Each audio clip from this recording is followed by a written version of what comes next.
कौन है कली पुरुष जिसके नाम से चौथे युग को जाना जाता है और ये कलयुग का राजा क्यों है? राक्षस कली पुरुष।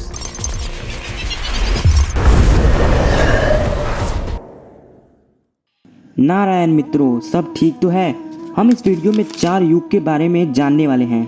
मैं एक एक करके आपको चारों युगों के बारे में बताता हूँ। सबसे पहले आता है सतयुग। ये युग 17,28,000 साल का समय काल चक्र है, जिसमें लोगों की उम्र 1,00,000 साल की होती थी और लोग 32 फुट के होते थे। इस युग में 100% पुण्य होता था और 0% पाप। सवाल ये उठता है कि भगवान विष्णु तभी धरती पर अवतार लेते हैं जब पाप बढ़ता है, तो इस युग में पाप था ही नहीं, तो भगवान विष्णु ने अवतार क्यों लिए?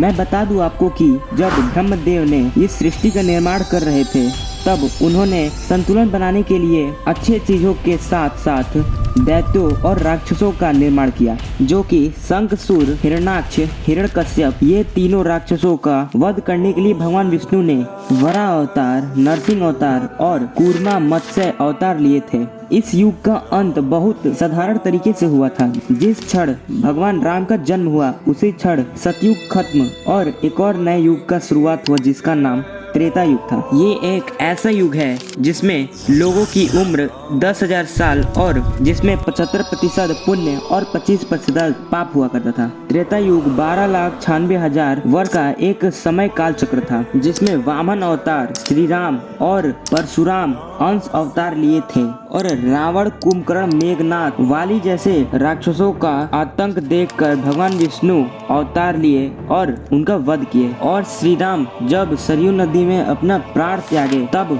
त्रेता युग खत्म और द्वापर युग शुरुआत हुआ। द्वापर युग जिसमें हर एक व्यक्ति का 1,000 साल की उम्र हुआ करती थी और जिसमें 50% पाप और 50% पुण्य हुआ करता था। जिसमें भगवान विष्णु ने श्री कृष्ण भगवान के रूप में अवतरित हुए और कंस का वध किए। यही तक नहीं, श्री कृष्ण भगवान ने द्रौपदी का चीरहरण का बदला महाभारत से सारे पांडवों को उसका दंड भुगतना पड़ा और अधर्म के रास्ते पर चलने के लिए उनको मृत्यु मिला। सारे पुत्र का वध हो जाने की वजह से गंधारी ने श्री कृष्ण भगवान को श्राप दिया कि जिस तरह मेरा कुल का नाश हुआ है, उसी तरह तुम्हारा कुल का भी नाश हो जाएगा। और धीरे धीरे करके उनका कुल का भी नाश हो जाता है। तब भगवान श्री कृष्ण एक दिन विश्राम कर रहे थे, तो उनके पैर में आके तीर लगती है, जो कि उनके मनसा के अनुसार ही हो रहा था और उसी क्षण उन्होंने अपना शरीर त्यागा। तब एक ऐसे युग का शुरुआत होता है जिसका शुरुआत ही बहुत खराब होता है, तो उसका अंत न जाने कैसा हो। एक ऐसा युग जिसमें 75% पाप होगा, जो कि पहले भाग में अभी जो चल रहा है,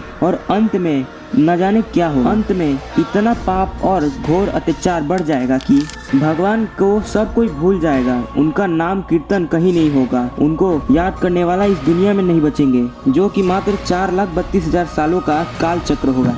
ये युग का नाम कलयुग है, एक ऐसा युग जिसका राजा कली पुरुष होगा। कलयुग का शुरुआत 3,905 ईस्वी पूर्व ही हो गया था। अभी तक उसके 5,123 वर्ष ही हुए हैं। कली पुरुष एक ऐसा दैत्य है जिसका उम्र 4,32,00,000 साल है, जो कि समुद्र मंथन के दौरान ही उसका जन्म हो चुका था। जब समुद्र मंथन से विष निकला, तब एक बूंद नीचे जाकर कली पुरुष के कंठ में चला जाता है। कली पुरुष पूरा तरीके से जल जाता है, लेकिन जब अमृत निकलता है, जब असुरों और दानवों में छीना झपटी हुई, तब अमृत का एक बूंद जाकर कली पुरुष के मुंह में चला जाता है, जिससे कली पुरुष अमर हो जाता है। और अभी उसका शरीर नहीं है, लेकिन जब उसका शरीर मिलेगा तो इंसानों पर राज करेगा। लेकिन कोई चिंता की बात नहीं है, हमारे कल्कि अवतार यानी कि विष्णु भगवान के अवतार एक दिन आएंगे और हमें बचाएंगे। नारायण।